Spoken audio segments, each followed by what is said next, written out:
ملي عالمني بلسما نسان haga yoom dhibba taane tokkicha saree baqataa jiran akka jaldeessaa haga yoom nalloo lamaa jiran akka bineensaa mootummaadhaan godhu dhiiga keenya karaarraadha akka fixeensaa haga yoom qalamni keenya seenaa dhiigaa barreessaa rakkoon ummata keenya inni har'aaf kaleessaa bilisoomne ofiin jedhaa osoo jiru gabrummaa keessa kanaafaan sagaleessaa yoo rabbiin na faamsiise hammumaan danda'ee nu garsiisu uummata Oromoo ka biyya ofirratti abbaate si kadhanne yaa ilaahii yaa mootii mootummaansaa kooni guutuu wal gahee nu garsiisu uummata Oromoo ka biyya ofirratti abbaate si kadhanne yaa ilaahii yaa mootii mootummaansaa kooni guutuu wal gahe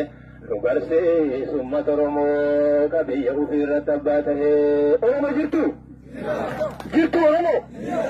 Oromoo waaqoo guutuu jirtu? Oromoon Taaddasaa Birruu jirtu?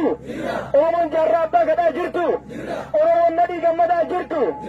Oromoon Leenjisoo Diigaa jirtu? Oromoon Jaal Waaqoo Bisaa jirtu?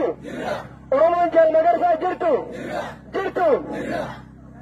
Calaqqee mallattoo bilisummaa agarsiiftu. Calaqqee mallattoo mootummaa Oromiyaa kinniisa damma agarsiiftu.